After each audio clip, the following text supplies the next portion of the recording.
مع الصادقين صلوات صلی اللہ محمد آمین۔ قرآن کہتا ہے اے ایمان والو تقوی اختیار کرو اور سچوں کے ساتھ ہو جاؤ۔ بالکل آپ کی سوچ سے زیادہ مختصر ہدایت میں مسائل سابقہ تجربوں کی روشنی میں آپ کو اندازہ ہے کہ میں بات بیچنے میں جی بسم اللہ۔ کتنا ماہر واہ واہ۔ پریشان ہو کے نہیں سنتا، مجھے پتا بات کی سنتا بہت اچھا ہے۔ جی جی بسم اللہ۔ جب کائنات کے رب نے اعلان کیا کہ ہو جاؤ سچوں کے ساتھ، تو یہ آیت نبی پر نازل ہوئی اور نبی نے اپنے سامنے بیٹھنے والوں کو سنائی اور سنا کر انہیں کہا سچا بننا نہیں،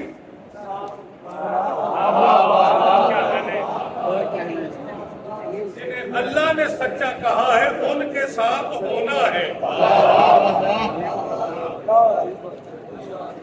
بڑے بڑے لوگ ہیں جن کو لوگوں نے سچا کہا، آیت نے اسے بھی کہا سچوں کے ساتھ ہو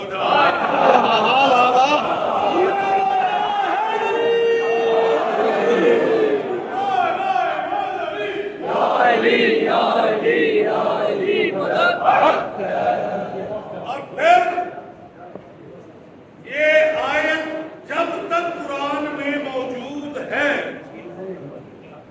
رب کا اعلان ہے ہو جاؤ سچوں کے ساتھ، تو جب تک یہ آیت موجود ہے اس بات کی دلیل ہے کوئی نہ کوئی سچا ہے۔ قیامت تک جب تک یہ آیت موجود ہے تب تک کوئی نہ کوئی سچا ہے جس کے ساتھ ہونا ہے۔ اب آپ کو بتاؤں میرے مولا کو صادق کیوں کہا گیا؟ سارے صادق ہیں، لیکن امام کے دور میں حکم تھا سچوں کے ساتھ ہو جاؤ۔ کوئی امام کے سامنے امام بن بیٹھا،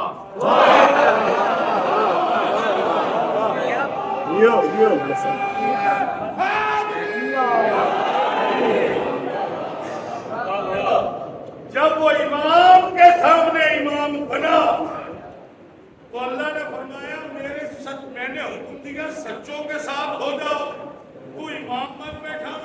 سن یہ صادق ہے تو کاذب ہے۔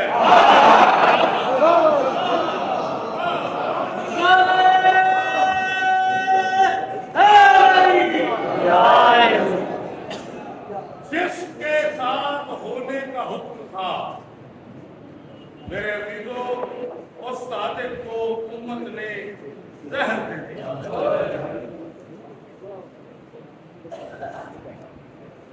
میں نے روایت آپ کے سامنے رکھنی ہے میرے دوستوں، میں دعوت دیتا ہوں تمہیں، ابھی میں ممبر سے اتروں میری انگلی پکڑ کے میرے کمرے میں جانا، میں تمہیں کتاب سے یہ روایت کا جملہ سناؤں تو سنانے لگا ہوں، وہ روایت کا جملہ تمہیں دکھاؤں۔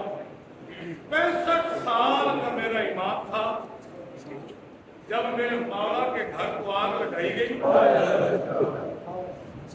6 دفعہ زہر دیا میرے مولا کو۔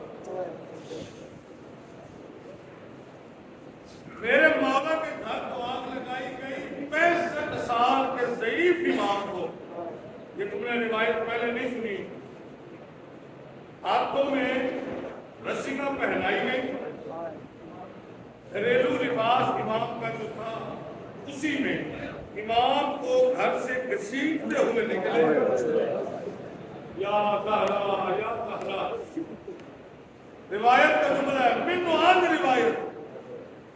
ادادارو خچر پہ سوار تھا ایک بندہ، اس نے اپنے خچر کو دوڑایا، ہم کے اتنی بات کا جواب تو دے دو، سوچ کر رونے والوں، سن کر جملہ رونا ہے تم نے اور بڑا کریا ہو جائے گا، اگر تم نے زیادہ کریا کر لیا تو اسی جملے پر مجلس تمام ہو جائے گی۔